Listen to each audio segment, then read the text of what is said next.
It's another edition of Let's Talk Shelbyville. I'm Marilyn Ewing.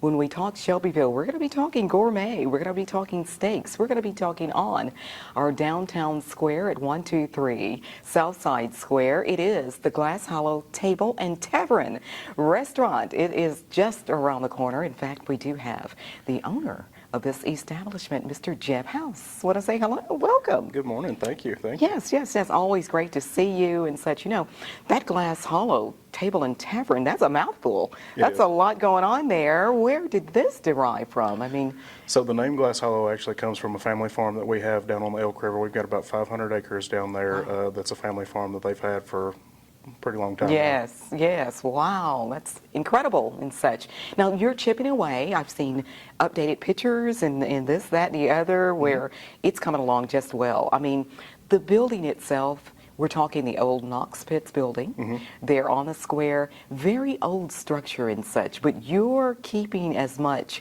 of that history as you possibly can and such. And I know it's got to be a big job from the level of it. It's like 3 floors. It has been. So there has been a lot of love that has gone into that building so far. That's one of the things that I've learned through this process that I have enjoyed way more than I ever expected to, is to see the renovations, to bring some of the new materials and things and how we can mesh it with the old materials and get the functionality that we need for the space for the restaurant and everything, while still being able to keep all of that character and all the historical aspects to it. Oh, absolutely. I know that your mom, your beautiful wife, are very instrumental in getting the plans and everything together. So hats off to them, and a big salute to Shavney and Ashley. So there you go. When we're talking plans, I've seen your floor plans. They are incredible. You've got so much going on there. I mean, seeing is incredible. We do. Yeah. We do. So a couple of different areas that we have is, as you walk into the restaurant, we've got a mercantile area. So that'll be somewhere where we have some ready merchandise. We'll have some furniture in there, some culinary oddities that you just can't find everywhere. So for folks to take home with them, we also plan to do some meat sales in there too. So if you come in and you like the particular product that we have that night, because we want to roll in some local farms as well, you can actually buy some of their products from us, and then you can take them home over the weekend and enjoy them with your family. Oh, wow. Absolutely. You didn't touch it. You didn't make a dent in this huge building, 3 floors or so. You've got a couple of dining rooms, I think, lounge, bar area, conference room. Yeah, we do. So we're going to be 270 seats for the steakhouse. That's the table portion of Glasshollow Table and Tavern. Okay. And then the tavern will come a little later on in a second phase. There's a possibility of a rooftop there. We've been studying that engineering-wise and seeing how we can make that happen, so we're pretty excited about that. We'll be somewhere about 100 to 150 seats in there. As far as in the table itself, we do have a couple private dining rooms. We've got one that can hold up to 60 on downstairs, and then upstairs actually has its own private bar as well as the downstairs bar. But upstairs we should be around 55 people that we can hold an event up there, or it'll just be extra seating capacity. Absolutely. The Airbnb I'm hearing about, and the conference room. Those are 2 big commodities that this town really needs because of our enthusiasts for the horse shows and, of course, our tourists every day. We do. So we've got some really great Airbnbs that are going in up there, some short-term rentals for us. We've got 5 of those different units that are going to be available. I'm very excited about how those are turning out with the hardwood floors and everything, and I think it'll be a great place for folks to stay. We've got a ton of traffic that comes through Shelbyville. I think there was a study done, and there's about 40,000 folks that pass through Shelbyville going to Jack Daniels, and of course that's only increasing with Uncle Nearest, and they're really going out there, and then George Dickel too. So we're going to try to capitalize on some of that traffic and have some nicer places for those folks to stay. And then of course Warren's doing a great job over at Celebration, bringing events in and things. And so we've got somewhere for those folks to come in and just have a nice place to stay. As far as the conference room itself, we've got a pretty nice conference room for our business. We won't necessarily use it a ton, but we had the space and we wanted to offer something with a technology package so that folks can come in, they can rent that space, they can have up to, it'll probably be about a 15 or 20 person table, so that they can have a good sized meeting in there. We can cater their lunch, and they can have a private place where they can handle their business. Wow, very good. So you're pretty much another piece of the puzzle when it comes to the whiskey trail and such, and this community. So I think that just goes hand in hand. Absolutely. That's something that we want to focus on, at least on the alcohol sale portion of it. We want to do some whiskey flights. So when folks come in, you can go to all the different local distilleries that we have around here, and you try each of their individual products, but there's not really anywhere that specializes in doing a comparison between those.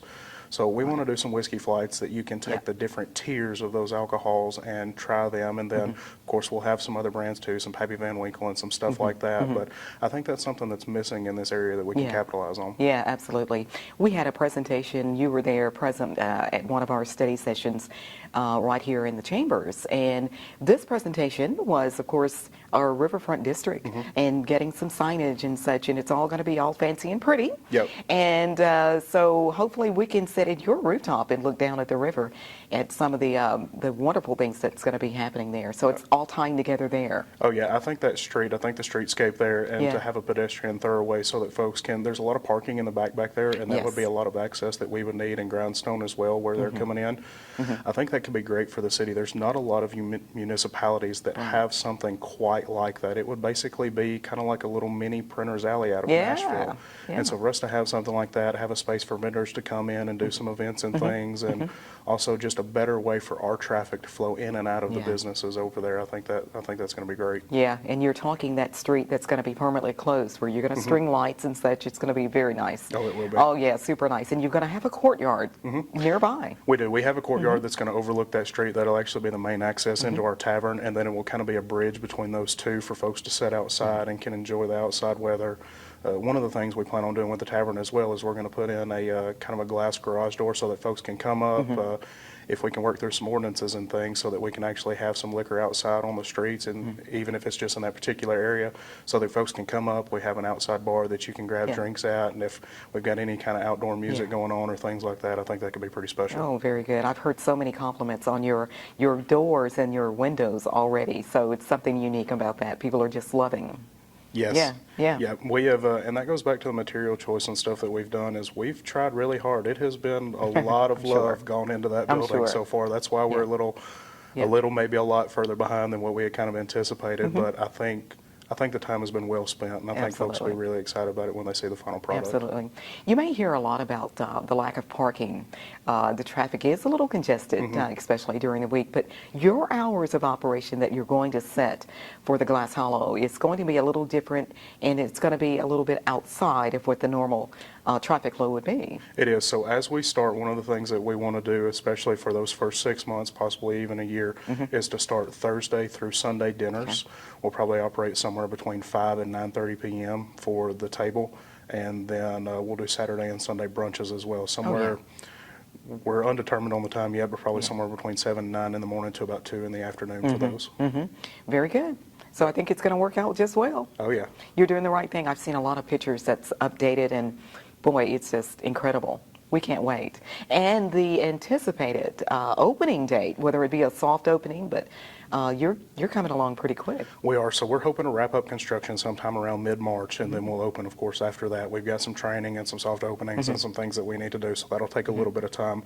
I would anticipate right now sometime opening in April. That may push a little bit, but we're trying to get there as fast as we can, but we only get one chance to make a first impression. So there you go. Right. There, and you're going to do it right. And we're going to pretty much focus on steaks. You've got a limited menu, smaller, but you're going to specialize in what you're doing. We will. So on the culinary aspect for the table, we want to be really good at what we do. So we'll probably have a front and back menu. Now we will have an extensive wine and liquor list and things like that.